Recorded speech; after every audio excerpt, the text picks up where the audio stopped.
साहिब में नंद किशोर यादव पर कमल खिलाने की बड़ी जिम्मेदारी कांग्रेस और जन स्वराज तैयार। आदाब नमस्कार, आप देख रहे हैं मंथन टुडे। मैं हूं आपके साथ अंशु गोस्वामी। सिखों के 10वें गुरु श्री गुरु गोविंद सिंह जी की जन्मस्थली पटना साहिब सिर्फ धार्मिक दृष्टि से ही नहीं बल्कि व्यापारिक गतिविधियों के लिए भी खास पहचान रखता है। यहाँ मारूफगंज, मंसूर चक, रामबाग, मच्छर हट्टा जैसे पुराने मोहल्लों की रौनक आज भी थोक मंडियों और कुटीर उद्योगों की वजह से कायम है।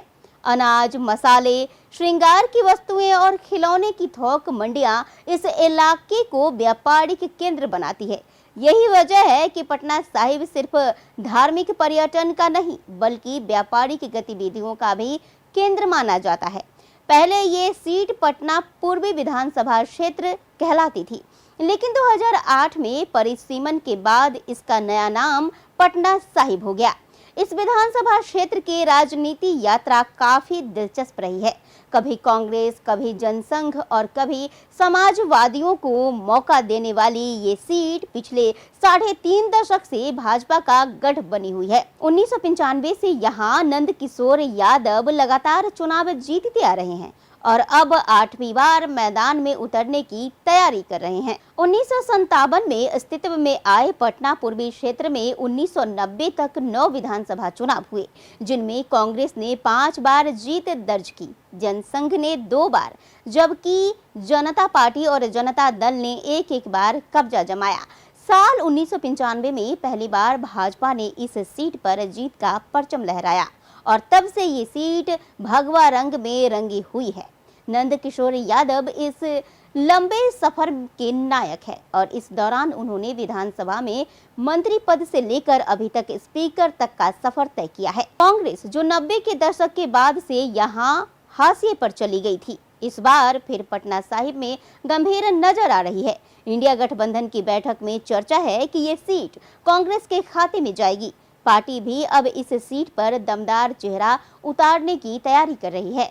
उधर प्रशांत किशोर की जन स्वराज पार्टी भी पूरी सक्रियता दिखा रही है और मुकाबले को त्रिकोणीय बनाने में जुट गई है। नंद किशोर यादव को क्षेत्र के लोग नंदू भैया के नाम से जानते हैं और वो लंबे समय तक पथ निर्माण, स्वास्थ्य और पर्यटन जैसे अहम विभागों के मंत्री भी रहे हैं। क्षेत्र में उनका प्रभाव गहरा है, लेकिन विरोधी दल ये सवाल जरूर उठाते हैं कि उनके कार्यकाल में पटना साहिब का विकास अपेक्षाओं के मुताबिक नहीं हुआ। बात करें 2015 का चुनाव की, तो 2015 का चुनाव नंद किशोर यादव के लिए सबसे कठिन रहा। उस समय जदयू, राजद और कांग्रेस का महागठबंधन बना था और राजद ने उनके ही शिष्य रहे संतोष मेहता को उम्मीदवार बनाया। नंद किशोर यादव महज 27,902 मतों से जीत पाए। दरअसल साल 2020 में कांग्रेस ने प्रवीण सिंह कुशवाहा को उम्मीदवार बनाया, जिन्होंने अब भी आरोप दोहराए हैं कि नंद किशोर यादव का चेहरा बड़ा जरूरी है।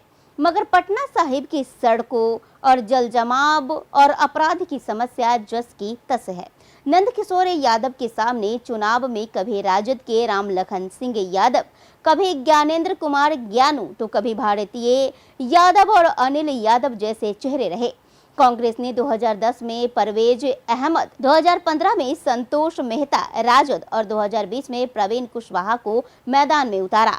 हर बार चेहरा बदला, लेकिन नंदू भैया की गद्दी को कोई नहीं हिला सका। नंद किशोर यादव खुद कहते हैं कि माता पिता से ऊपर उठकर उन्होंने हमेशा विकास की राजनीति की है। उनका दावा है कि पटना साहिब में सड़कों के निर्माण के लिए 125 करोड़ रुपए की, तो वहीं मंगल तालाब का भी सौंदर्यीकरण जल्द शुरू होगा।